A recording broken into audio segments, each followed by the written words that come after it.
Hello, I'm Jackery, and we're back home after a quick overnight trip to LBL to test out this new 1100 watt-hour portable power station that BougeRV was kind enough to send me.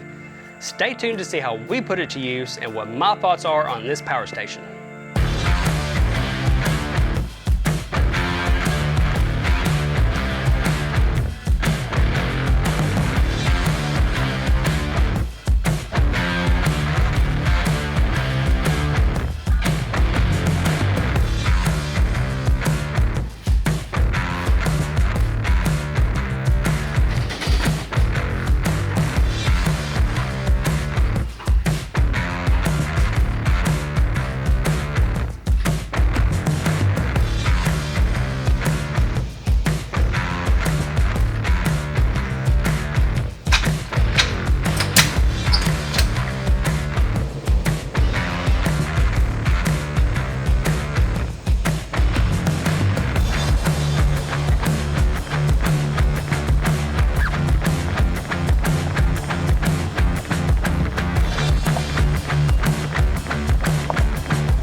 Now, I'll preface this video by saying I've never owned a power station before, but I have borrowed my friend's Jackery 300 and it didn't have the capacity I needed and took what seemed like all day long to charge back up.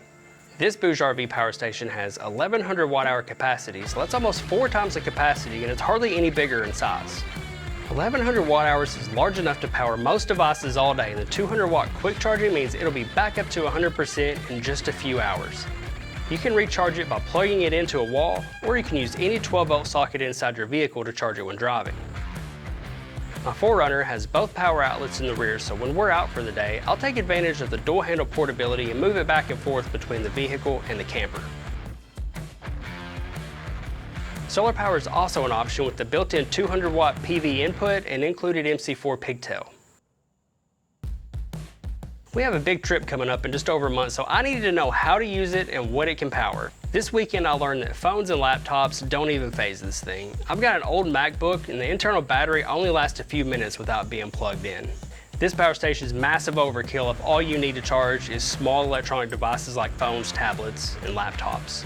Now, we love going out west, but burn bans are becoming more of a thing. No open flames means no boiling water for things like oatmeal and backpacker meals. When we're at the camper, I've been using an electric water kettle lately to cut down on using the Coleman stove or the pocket rocket. Electric water kettles pull a lot of electricity, and that's not a problem when you're on shore power, but I knew it'd be one of the larger loads for the power station to handle. My water kettle was pulling over 1300 watts sustained. This power station's rated at 1200 watts, so that's a little too much for it.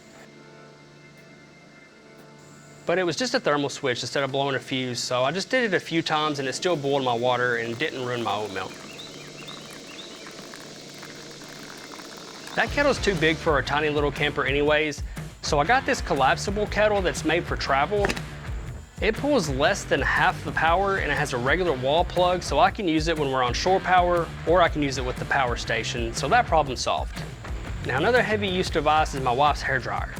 It pulled over 1500 watts, but it's really unstable, so it would peak real high and then drop back down before the power station overheated.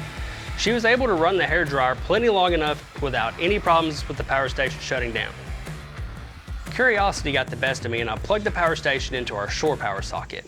It powered up the whole camper. The LED lights were no problem, obviously, but I wanted to see if it'd power the air conditioner. The built-in fan and the lights together only pulled about 75 watts. That's no problem for this power station.